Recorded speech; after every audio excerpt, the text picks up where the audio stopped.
बिस्मिल्लाहिर्रहमानिर्रहीम। अस्सलाम वालेकुम फ्रेंड्स, कैसे हैं सब? उम्मीद है सब ठीक ठाक होंगे। तो ये मैं आपके साथ आज बहुत ही फ़ायदेमंद रेसिपी के साथ हाज़िर हूँ। संघाड़ा बॉयल करेंगे। अक्सर लोगों को संघाड़ा बॉयल करना नहीं आता, काफ़ी देर तक उसको पकाते रहते हैं तो वो बिल्कुल पानी पानी की तरह हो जाता है। तो मैं आज आपको सही तरीका बताऊँगी संघाड़े को बॉयल करने का।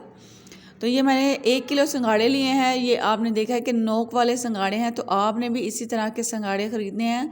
तो पकाने से पहले इनको अच्छी तरह धो लेना है ताकि इसके ऊपर जो धूल मिट्टी होती है ना, वो अच्छी तरह उसको साफ़ कर लेना है।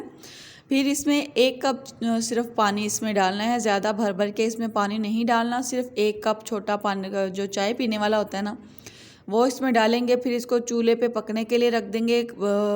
अब यहाँ पे चूल्हे की आंच पहले तेज़ करेंगे ताकि अच्छे से इसमें स्टीम जमा हो सके। फिर इसकी आंच बिल्कुल लो कर देनी है और सिर्फ इसको 5 मिनट के लिए हमने पकाना है।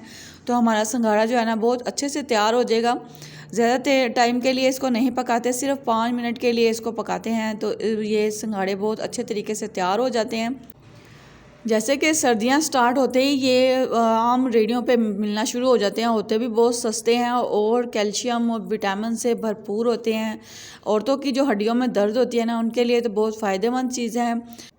औरतों के लिए, बच्चों के लिए, मर्दों के लिए, जितने ये संघाड़े आप खा सकें ना, आप इन सीज़न में आप इनको ज़रूर बना के खाएं। बहुत फ़ायदेमंद चीज़ है।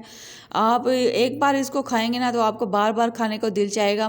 तो एक टाइम में आपने 10 से 12 संघाड़े सिर्फ खाने हैं, इससे ज़्यादा नहीं खाने। और शुगर के मरीज़ के लिए ये फ़ायदेमंद नहीं है, तो शुगर के मरीज़ ये बिल्कुल ना खाएँ। तो देखें जी, संघाड़ा हमने अच्छे से बॉईल कर लिया है। तो इसको आपने ठंडे पानी में डाल के ठंडा नहीं करना, ऐसे ही इसको ठंडा करना है। तो इनको मैंने अच्छे से ठंडा कर लिया है। ये मैं आपको इसकी कटिंग करके दिखाती हूँ कितने अच्छे से ये पके हैं। ये देखें जी, कितनी अच्छी इसकी गिरी बन के तैयार हुई है। बाकी के संघाड़े भी कुछ मैं आपको छील के दिखाती हूँ। माशाल्लाह से बहुत मज़े के संघाड़े बन के तैयार हुए हैं। मुझे बहुत ये पसंद है, इसलिए मैं ये बनाती रहती हूँ। हमारे घर में माशाल्लाह सभी बड़े शौक़ से खाते हैं। तो ये इसलिए मैं आपके साथ भी शेयर कर रही हूँ। आप भी ये ला कर खाएँ, अब बच्चों को खिलाएँ और बड़ों को, सबके लिए बहुत फ़ायदेमंद चीज़ है। आप इसको ज़रूर बनाएँ और इस्तेमाल करें, क्योंकि ये बहुत थोड़े टाइम के लिए होते हैं और सस्ते भी होते हैं, ज़्यादा महंगे नहीं होते। तो आप इनको ला के ज़रूर बना के ख़ुद भी खाएँ, बच्चों को, बड़ों को, सबको खिलाएँ। बहुत फ़ायदेमंद चीज़ है ये। तो ऐसी मज़ेदार रेसिपीज़ के लिए मेरे चैनल को सब्सक्राइब करना ना भूलिएगा। रेसिपी अच्छी लगी हो तो इसको लाइक और शेयर ज़रूर कीजिएगा। चैनल पे नए हैं तो काइंडली चैनल को सब्सक्राइब कर दें। तो रेसिपी अच्छी लगी हो तो इसके लिए कमेंट भी प्यारा सा ज़रूर कीजिएगा। ये बिल्कुल फ्री होता है, तो कंजूसी ना किया करें, कमेंट प्यारा सा ज़रूर किया करें। देखें माशाल्लाह से कितनी खूबसूरत सी इसकी गिरी निकली है। ये आपने देखा है, बहुत मज़े के संघाड़े बन के तैयार हुए हैं। आपने इनको ज़रूर ट्राई करना है और अपना फ़ीडबैक मेरे साथ ज़रूर शेयर करना है।